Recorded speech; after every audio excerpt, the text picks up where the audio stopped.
저한테는 중학교 1학년 아들이 있습니다. 보시는 것처럼 아주 순하고 착하고 배려심이 넘치는 아이입니다. 그렇게 생겼죠? 네. 이 친구가 온라인 게임, 야구 게임을 열심히 합니다. 온라인 야구 게임을 하는데 구단주가 돼서 선수를 선발하고 팀을 운영하면서 승패를 겨루는 게임이죠. 그 게임을 잘하기 위해서 이 친구가 처음엔 유튜브를 보더라고요. 그러더니 온라인 카페에 가입해서 정보를 수집하기 시작합니다. 그리고 블로그에 포스트도 쓰고 댓글도 달고 그러더니 저한테 와서 자랑을 합니다. 자기가 이제 거물은 아니더라도 그 카페에서 조금 유명세를 갖고 있는 스몰 블로거가 되었다, 이렇게 자랑을 하더라고요. 그래서 이 친구가 태어나서 처음 온라인에 자기가 생긴 겁니다. 근데 제가 우연찮게 제 아들이 가입해 있는 온라인 카페를 가봤습니다. 삭제된 글들이 많습니다. 삭제된 글은 공격적이거나 욕설 이런 것들이 있었습니다. 그래서 깜짝 놀랐죠. 아니, 너도 이렇게 공격적인 댓글을 다니? 그랬더니 딱 이러는 겁니다, 저한테. 아니, 내 팀을 공격하는데 어떻게 가만히 있을 수 있어요? 이러면서 되묻는 거죠.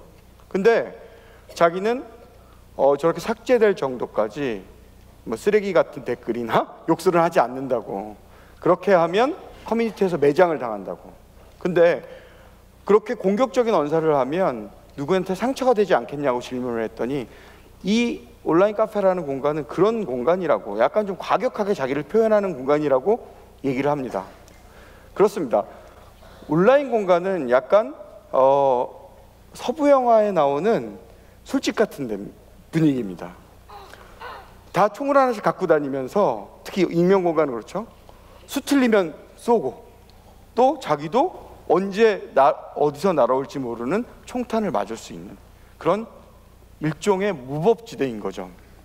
그러다 보니까 욕설도 있고 뭐 쓰레기 같은 댓글도 있습니다. 그래서 저는 고민을 했습니다. 아빠 된 입장에서 이걸 하게 해야 되나 말아야 되나. 그래서 아내하고 상의를 했죠. 근데 아내하고 상의한 결과 그냥 하게 두자, 이렇게 결론을 내렸습니다. 왜 그랬을까요? 그거 하면서 배워요. 그래요. 맞아요. 정답입니다. 이렇게 세바시의 액티비티가 있는 세바시 좋습니다. 배웠습니다. 그러니까 어떻게 뭘 배웠느냐. 저희 아들은 평화를 굉장히 소중하게 생각하는 친구입니다. 그래서 실제 친구들하고 관계에서 늘 양보를 합니다. 근데 세상 이치라는 게 양보를 한다고 평화가 유지되나요? 그렇지 않습니다. 양보하는 사람은 착한 척 한다고 음해를 하거나 쉽게 보고 공격하는 친구들이 생기게 마련입니다. 저희 아들도 그런 친구들 때문에 고생을 좀 했었죠. 그런데 이 친구가 온라인 커뮤니티에서 익명성이 기대서 약간 공격적이더라도 자기 표현을 해보고 자기 의사를 분명히 하는 것을 해보면서 실제 생활에서도 그것들을 해보게 된 겁니다. 그렇게 되니까 오히려 평화를 더 유지할 수 있다는 걸 알게 된 거죠. 그렇게 실제 생활에서도 그런 자기 표현을 하게 되면서 친구 관계가 더 넓고 깊어지게 됐습니다. 우리 아들이 바로 온라인 활동을 통해서 자기의 실제 삶을 개선시킨 겁니다. 근데 온라인 활동을 통해서 실제 삶을 개선시킨 사람이 우리 아들밖에 없을까요? 저는 이분들이 떠오릅니다. BTS.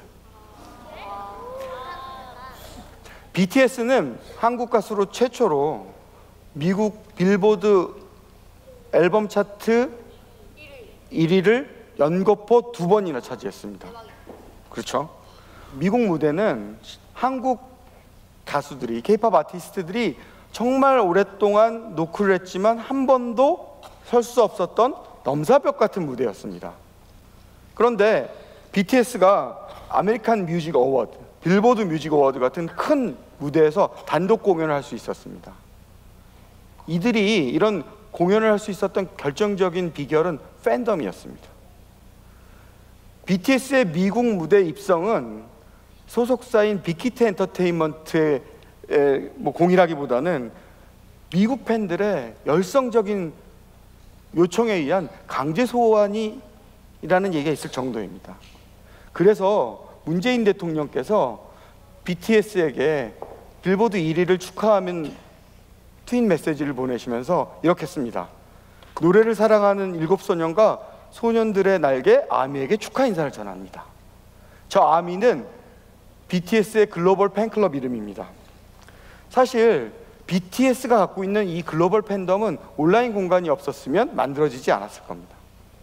한국뿐 아니라 전 세계에 있는 여러분들 같은 청소년이나 젊은이들은 온라인 공간에서 뭐 새롭고 재밌는 게 없나 이러면서 계속 찾아다닙니다. 그렇죠? 네. 그런데 온라인 공간에서는 새로운 것에 대해서 관대합니다. 왠 줄 아세요? 눈치 볼 거 없이 안 하면 되거든요. 그래서 페이스북이나 유튜브에 영상을 만드는 우리 도띠 씨 같은 분들은 이런 얘기를 합니다. 내 시청자들은 내 컨텐츠를 보려고 보고 있는 게 아니라 끌려고 보고 있는 것 같다. 그만큼 빨리빨리 사라진다는 거죠. 이런 초경쟁 상황에서 만약 여러분들이 이것이 새롭고 좋다고 하면 여러분들은 기꺼이 팬이 됩니다. 그래서 K-팝 아티스트들, 연예기획사들은 온라인 활동에 열심입니다. 제가 엑소하고 레드벨벳이 소속되어 있는 SM 엔터테인먼트 자회사에서 일한 적이 있습니다. 그 회사에서 글로벌 SNS를 관리하는 팀이 일하는 걸 본 적이 있는데요. 정말 깜짝 놀랐습니다. 정말 공을 많이 들입니다. 우리 아티스트들이 최대한 돋보일 수 있는 영상과 사진을 고르고 거기에 한국어뿐만 아니라 영어, 일본어, 중국어, 스페인어까지 4-5개의 언어로 한꺼번에 쫙 포스트를 합니다. 그러니까 포스트를 많이 못하지만 굉장히 돋보이는 포스트를 할 수 있는 거죠.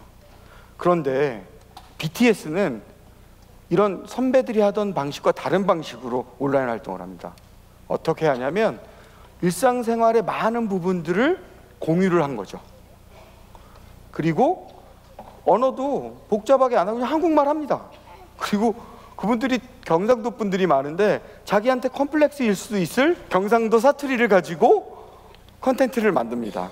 이렇게 편하게 컨텐츠를 많이 만들어서 유튜브, 페이스북, 트위터, 브이라이브 이런 데다가 올려놓는 거죠. 이렇게 BTS는 자기가 가장 자기를 잘 보여줄 수 있는 방법을 택해서 온라인 공간에 보여준 거고 그것이 팬들한테 먹힌 겁니다. 어떤 분들은 BTS가 자기 일상생활을 가감 없이 그대로 보여줬기 때문에 성공을 했다 이런 얘기를 하지만 저는 과거 선배들하고 다르긴 하지만 여전히 연출되었다는 점에서는 차이가 없다고 생각을 합니다. 과거의 선배들은 가장 돋보이는 모습을 온라인에 공개해서 신비주의 방식으로 했다면 BTS는 일상생활을 많이 오픈해서 공개해서 친구 같은 방식으로 자기를 드러낸 거죠. 근데 이런 BTS에게 팬만 있을까요?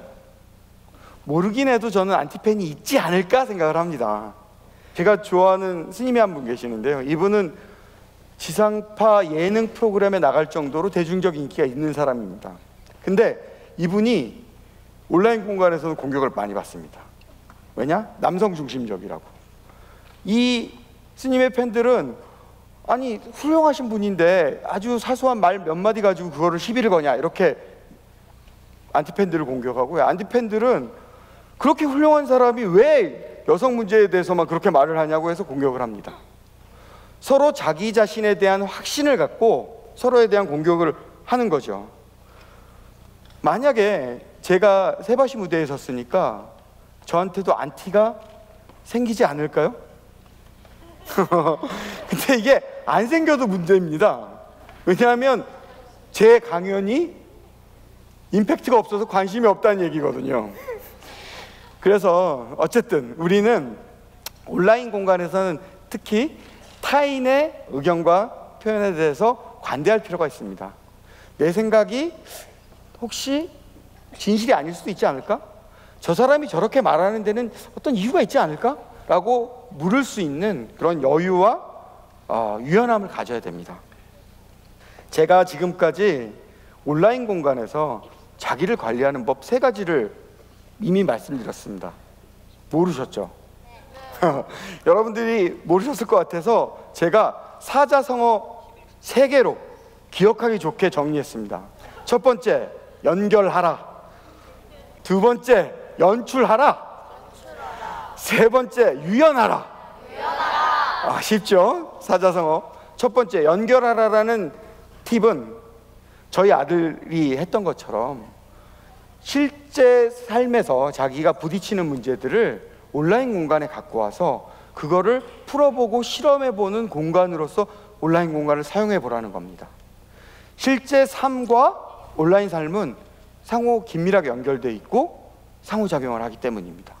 두 번째, 연출하라라는 팁은 BTS가 보여줬던 것처럼 어떤 선배들이 아니면 이미 잘하고 있는 사람들이 하는 방식과 다른 방식으로 자기가 자기를 잘 표현할 수 있는 방법을 찾아내서 연출을 해야 된다는 겁니다. 그게 나쁜 게 아닙니다. 세 번째로, 유연하라는 것은 온라인에서 자기의 어떤 모습이 공격받을 수 있고 틀렸다고 생각이 들었을 때는 과감하게 바꿀 수 있습니다. 온라인은 실제 세계에서 하기 어렵지만 온라인에서 충분히 바꿀 수 있죠. 그렇기 때문에 유연하게 변화에 대응할 수 있어야 한다는 겁니다. 저는 온라인 세상과 실제 세계를 잘 연결해서 여러분들의 삶을, 우리들의 삶을 좋게 만드는 그런 서비스를 만들고 싶었습니다. 마치 세바시처럼요. 근데 아직까지도 만들지 못하고 있습니다. 접은 서비스도 많습니다. 하지만 이렇게 삶은 계속됩니다. 온라인에서 삶도 마찬가지입니다. 온라인에서도 자기도 마찬가지입니다. 온라인에서도 굴곡이 있습니다. 앞으로 온라인에서 삶은 점점 더 중요해질 겁니다. 그래서 우리는 온라인에서 자기를 관리할 수 있는 자기만의 방법을 만들어내는 게 굉장히 중요합니다. 온라인 공간을 실제 세계에서의 자기의 삶과 연결시키면서 자기를 돋보이게 할 수 있는 그런 여러 가지 연출을 한번 해보고 그게 틀렸거나 마음에 안 들면 과감하게 바꿔본다면 우리들의 삶은 훨씬 더 풍부하고 행복해질 것입니다. 끝까지 경청해 주셔서 감사합니다.